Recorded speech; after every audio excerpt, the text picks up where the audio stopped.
Good evening everybody. जैसा कि आपको पता है कि आज सरस्वती पूजा है, तो सभी को सरस्वती पूजा की हार्दिक शुभकामनाएं। सरस्वती माँ आपके जीवन में यश, समृद्धि, सुख और सुबुद्धि, विवेक, सफलता, ये सारी चीज़ें दें और आप एक बेहतर इंसान बने। तो आज पूजा के कारण आज सबसे लेट सेशन ही शुरू कर पा रहे हैं। जैसा कि आपको पता ही है, बिहार में कल्चर भी होता है, हम लोग सबसे ज़्यादा माँ सरस्वती की पूजा करते हैं, है ना। तो थोड़ा सा लेट सेशन शूट कर रहे हैं, 10:16 हो रहा है अभी, लेकिन फिर भी कोशिश है कि कंटिन्यू जब तक संभव हो कंटिन्यूटी बनी रहे। तो आइए एक बार फिर से सभी को सरस्वती पूजा की शुभकामनाएं। पहले नंबर क्वेश्चन की ओर बढ़ते हैं। देखिए पहला नंबर क्वेश्चन क्या कह रहा है। निम्नलिखित में से किस आंदोलन के कारण भारतीय राष्ट्रीय कांग्रेस का विभाजन हुआ, जिसके परिणाम स्वरूप नरम दल और गरम दल का उद्भव हुआ। तो इसका आंसर क्या होगा, इसका आंसर देख लीजिए आप। लेकिन उसके पहले आप एक चीज़ जानते होंगे, मैं आपको पूरा डिटेलिंग बता देता हूँ। इसका राइट आंसर होगा स्वदेशी आंदोलन। देखिए स्वदेशी मूवमेंट के बारे में हमें क्या क्या ध्यान देना है उसके बारे में बात करते हैं। सबसे पहले आपको पता ही होगा कि जब करजन ने पार्टीशन ऑफ बंगाल किया तो उसी का क्विक रिएक्शन स्वदेशी मूवमेंट के नाम से जाना जाता है। ये कब स्टार्ट हुआ, इसके ऑफिशियल अनाउंसमेंट कब हुई सर? तो इसकी ऑफिशियल अनाउंसमेंट हुई 7 अगस्त 1905 को। कहाँ पे हुआ सर? तो कलकत्ता के टाउन हॉल बैठक से। ठीक है, ये चीज़ें आप ज़रूर ध्यान देना। आप कहोगे सर इसकी स्वीकृति कब मिली? तो इसकी स्वीकृति एक्सेप्टेंस 1905 में बनारस सेशन हुआ कांग्रेस के, जिसके अध्यक्ष भी आपको पता है गोखले थे। उन्हीं ने ये स्वीकृति दी कि स्वदेशी मूवमेंट चलाया जाए। चलो लीडर के तौर पे अगर आप बात करें तो लीडर के तौर पे आप जानते ही हैं कि महात्मा तिलक जैसे लोग, एस एन बैनर्जी जैसे लोग, लाल बाल पाल आपने सुना होगा, तो वो सारे लोग, है ना।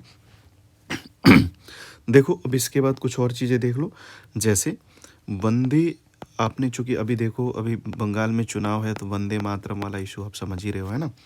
तो वंदे मातरम इस आंदोलन का राष्ट्रीय शीर्षक बना या शीर्षक बना। तो ये आप ज़रूर ध्यान देना, ये क्वेश्चन बन सकता है। अच्छा, इससे एक ब्रिटिश पत्रकार भी जुड़े रहे जिनका नाम था, ब्रिटिश पत्रकार जुड़े रहे जिनका नाम था H.W. नेविंसन। क्या नाम था सर? H.W. नेविंसन। ठीक है। अच्छा एक और क्वेश्चन आप देखना कि स्वदेशी की बात इसमें आई, लेकिन 1906 में एक और चीज़ें सामने हुई। यहाँ पर एक कलकत्ता सेशन हुआ जिसके अध्यक्ष रहे दादा भाई नौरोजी, और यहीं पर पहली बार स्वराज की मांग की गई। ठीक है, तो ये बात आप जरूर ध्यान देना। एक क्वेश्चन जरूर ध्यान देना, पहली बार नेशनल मूवमेंट में ऐसा हुआ कि महिलाएं घर से निकलकर क्या हो गई, धरने में या प्रोसेशन में शामिल हुई। ठीक है, तो ये सारी बातें आप ध्यान देना। Right answer option number A, question number 1। आइए क्वेश्चन नंबर 2 की बात करते हैं।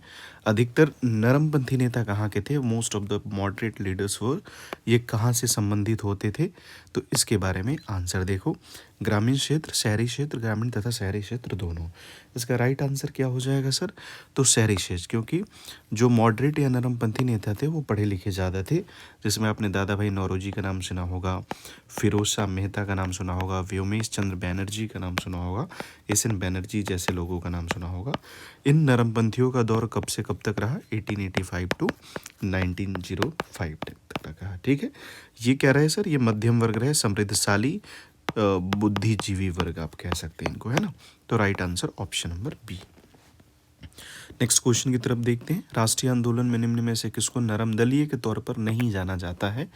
Who among the following was not known as a moderate in the national movement? देखो इसमें देखो, तिलक, नानाजी, रानाडे, ये सभी लोग क्या हैं सर? तो नरम दल के नेता है। तिलक आपने पढ़ा भी होगा बचपन में, ये गरम दल के नेता है। तिलक ने एक बुक लिखी थी, श्रीमद् भगवत गीता रहस्य, श्रीमद् भगवत गीता रहस्य नामक एक बुक भी लिखी थी जब वो जेल में थे, है ना। अच्छा, इन्होंने किसकी बात करी सर? तो हिंदी को राष्ट्रभाषा की दर्जा देने की बात करी थी, या राष्ट्रभाषा की दर्जा देने की बात करी थी, है ना। ये भी ध्यान देना। इन्होंने कुछ मैगजीन्स लिखे, केसरी एक इन्होंने लिखा। केसरी किस लैंग्वेज में लिखा सर? मराठा लैंग्वेज में, है ना। सॉरी, केसरी और मराठा, है ना। तो ये ज़रूर ध्यान देना, केसरी और मराठा, मराठा लैंग्वेज नहीं, मराठी लैंग्वेज है ना। तो 1 मिनट, हाँ ये क्या है सर, केसरी और मराठा है ना, दो इन्होंने क्या किया, क्या बोल सकते हैं, मैगजीन लिखा, ठीक है। इन्होंने शिवाजी उत्सव, गणेश उत्सव, इन सारी चीज़ों को लेकर लीड करा है ना। 1916 का जो लखनऊ पैक्ट है, उस लखनऊ पैक्ट में सबसे ज़्यादा बड़ा रोल किनका है, तो बाल गंगाधर तिलक का, ठीक है। कोई और डिटेल बात करेंगे किसी क्वेश्चन में। कोई 3 नंबर प्रश्न का right answer option number A, भारतीय अशांति के जनक के रूप में किसे जाना जाता है। आपको ये चीज़ें पता भी होगा। तिलक के ऊपर कुछ और बात कर लें क्या, आप बताओ। अच्छा, आपने एक सुना होगा कि एक वर्ड है पैसिव रेसिस्टेंस, जिसका नाम है निष्क्रिय प्रतिरोध। इसकी पहली बार ऐसे वर्ड को तो अरबिंदो घोष लेकर आए, लेकिन इसको पॉपुलर बना रहे थे तिलक, है ना। तो ये ध्यान देना। होम रूल लीग से संबंध से जुड़े थे 1916 के लखनऊ सेशन में, बहुत बड़ा रोल था, है ना। देखो क्वेश्चन नंबर 4 का देख लो, भारतीय शांति के जनक के रूप में किसे जाना जाता है। आपने एक नाम सुना होगा, वैलेंटाइन सिरोल, ठीक है। वैलेंटाइन सिरोल ने ही तिलक को कहा कि ये फादर ऑफ अनरेस्ट हैं या अशांति के जनक हैं। किसको कहा था, लोकमान्य तिलक को। और जब ये कहा गया तभी उनके ऊपर मतलब वैलेंटाइन सिरोल के ऊपर डिफेमेशन का केस करने, किसके ऊपर, तो वैलेंटाइन सिरोल के ऊपर डिफेमेशन का मतलब है मानहानि का मुकदमा करने के लिए तिलक कहाँ चले गए, लंदन चले गए। तो ये इसका राइट आंसर हो जाएगा option number B. Question number 5 देख लेते हैं। क्रांतिकारियों के एक गुप्त समाज अभिनव भारत का गठन किसने किया था। अभिनव भारत का गठन आप बताना। देखो अभिनव भारत जो संस्था थी, इसका गठन हुआ था सर 1904 में, है ना। ये ज़रूर ध्यान देना।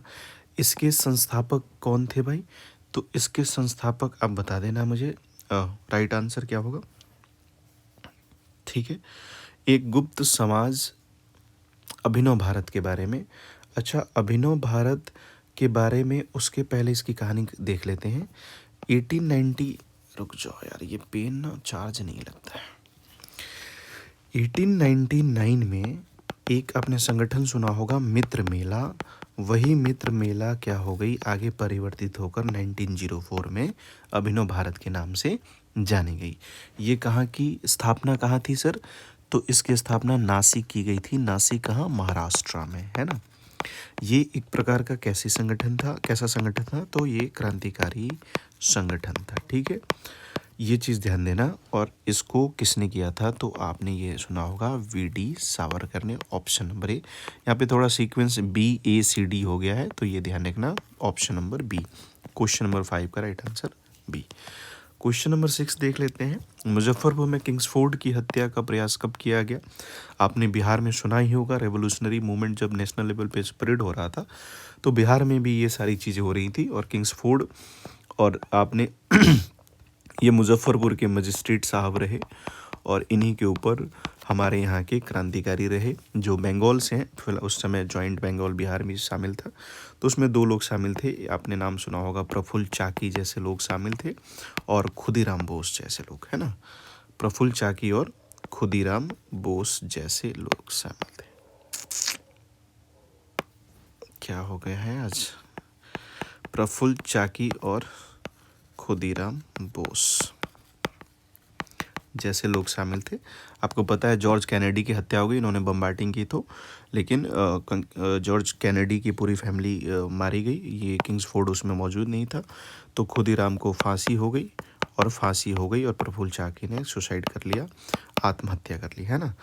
तो इसमें यही है, किंग्सफोर्ड की हत्या का प्रयास कब किया गया था, 30 अप्रैल 1908। तो right answer option number A. Hindustan Republican association किसके बारे में बात कर रहा है, HRA के बारे में। भाई साहब ये कब इस्टाब्लिश हुआ, तो 1924 में। कहाँ पर, तो कानपुर में। एक सम्मेलन बुलाया गया, और उसी सम्मेलन में इसकी इस्टाब्लिशमेंट की गई। क्वेश्चन बनेगा फाउंडर कौन कौन रहे, तो आपने एक नाम सुना होगा, सचिन नाथ सन्याल जैसे लोग शामिल रहे, है ना। विस्मिल, राम प्रसाद विस्मिल जैसे लोग शामिल रहे, चंद्रशेखर आज़ाद जैसे लोग शामिल रहे, ठीक है। तो राइट आंसर क्वेश्चन नंबर 7 का राइट आंसर हो जाएगा 1924, ऑप्शन नंबर ये थ्रोट अभी थोड़ा सा डाउन चल रहा है, ठीक है, तो ऑप्शन नंबर ए है ना, सॉरी ऑप्शन नंबर बी। ये ना क्या हो गया पेन को आज। चलो क्वेश्चन नंबर 8 देखो, निम्नलिखित में से वो कौन सा था जो काकोरी षड्यंत्र कांड में फांसी की सजा से बच गया था। अच्छा, काकोरी षड्यंत्र कांड की ने पूरी कहानी सुन लो आप। अभी इसका नाम हो गया है काकोरी ट्रेन एक्शन, है ना। क्या हो गया है सर? काकोरी ट्रेन एक्शन, ठीक है। ये कब घटना हुई? 9 अगस्त 1925 को, 9 अगस्त 1925 को। एक ट्रेन थी जिसका नाम था 8 डाउन ट्रेन। इसी 8 डाउन ट्रेन को लूट लिया गया और लूटने के बाद कितने लोगों को गिरफ्तार किया गवर्नमेंट ने? 29 लोगों को। कितने लोग अरेस्ट किए गए सर? 29 लोग अरेस्ट किए गए।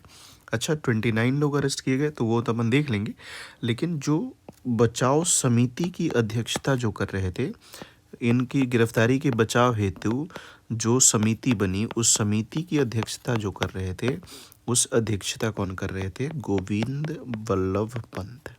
कौन कर रहे थे सर? गोविंद वल्लभ पंत, है ना। तो ये ध्यान रखना। अच्छा, जो सजा पाने वाले 4 व्यक्ति कौन कौन थे? अच्छा, मैं नाम बोल देता हूँ। एक का नाम है बिस्मिल, एक का नाम है शफाक उल्ला खान, एक का नाम है रोशन लाल और एक का नाम है राजेंद्र लाहिड़ी, ठीक है। अब इसमें देखो कौन सा नाम शामिल है, कौन बच गया था? राम प्रसाद तो हैं भैया, राजेंद्र लाहिड़ी भी हैं, शफाक उल्ला खान भी हैं, चंद्रशेखर आज़ाद भागने में सफल रहे। तो right answer option number D हो जाएगा। इस बात को आप ध्यान देना। क्वेश्चन नंबर 11 के 11 की तरफ बढ़ते हैं और 11 का आंसर देखा जाए कि इसका आंसर क्या होगा।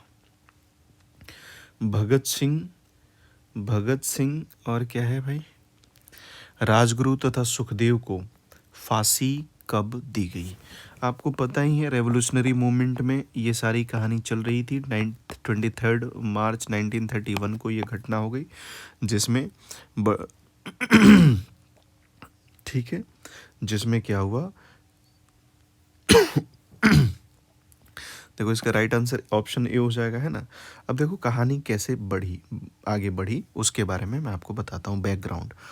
एक समय रहा जिसका नाम है 8 अप्रैल 1929 को।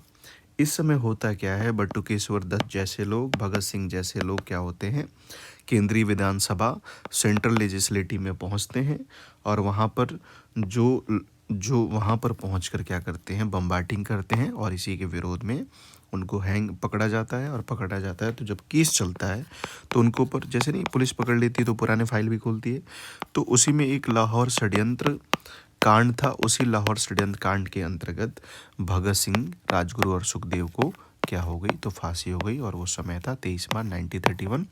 कौन था भाई उस समय गवर्नर वॉइसरॉय? तो लॉर्ड इरविन, ठीक है। ये आप जरूर ध्यान देना। क्वेश्चन नंबर 12 देख लो सर, निम्नलिखित में से किसने प्रसिद्ध चटगांव शस्त्रागार धावा आयोजित किया था? धावा बोला था मतलब लूटा था। आपने एक नाम सुना होगा सूर्य सेन, जिसे मास्टर दा के नाम से भी जाना जाता है। इनको किस नाम से जाना जाता है? मास्टर दा के नाम से भी जाना जाता है। इन्होंने बंगाल में क्या करी, एक आर्मी बनाई थी जिसका नाम था इंडियन रिपब्लिकन आर्मी, ये भी ध्यान देना। और इसी इंडियन रिपब्लिकन आर्मी ने ये चटगांव पर अटैक भी किया था, शस्त्रागार पर, है ना। फाइनली इनको क्या किया गया, पकड़ा गया, और पकड़ा गया तो 1934 में मास्टर दा को फांसी दे दी गई, ठीक है। ये भी चीज़ें आप जरूर ध्यान देना। क्वेश्चन नंबर 13, किस महिला क्रांतिकारी ने दीक्षांत समारोह में अपनी उपाधि ग्रहण करते समय अंग्रेज कुलाधिपति पर गोली चलाई थी? इसका राइट आंसर क्या हो जाएगा, तो अपनी ग्रेजुएशन की डिग्री लेते समय बीना दास ने क्या करी थी, गोली चलाई थी। 14 नंबर क्वेश्चन, विश्व युद्धों के बीच वर्षों में भारत में सक्रिय क्रांतिकारी आंदोलन के संबंध में कौन सा कथन सही है? 14 नंबर क्वेश्चन क्या कह रहा है सर, विश्व युद्धों के बीच चंद्रशेखर आजाद ने अनुशीलन समिति की स्थापना करी। देखो, अनुशीलन समिति की स्थापना चंद्रशेखर आजाद ने नहीं करी, इसकी स्थापना आप देख लो, कुछ क्रांतिकारी रहे जिसमें एक का नाम था मित्रा, एक नाम था पुलिनदास। इन लोगों ने क्या करी, अनुशीलन समिति की स्थापना करी। हालांकि बहुत सारी अनुशीलन समिति रही जो ढाका से कंट्रोल होती रही थी। आपको पता ही है, एक अनुशीलन समिति पटना में भी थी, है ना, सन्याल के नेतृत्व में। ये सारी रेवोल्यूशनरी कमिटीज़ थी, है ना। तो ये तो नहीं होगा। भगत सिंह नौजवान भारत के संस्थापक थे, चलो ये तो कुछ हमें बात लग रहा है। प्रफुल्ल चाकी ने हिंदुस्तान रिपब्लिकन एसोसिएशन की स्थापना करी, भैया ये तो 1908 में सुसाइड कर चुके हैं, ये नहीं होगा। सूर्य सेन ने हिंदुस्तान सोशलिस्ट, अच्छा HRA ना ही बाद में 1924 में कन्वर्ट होकर क्या बन गई है, हिंदुस्तान सोशलिस्ट रिपब्लिकन एसोसिएशन।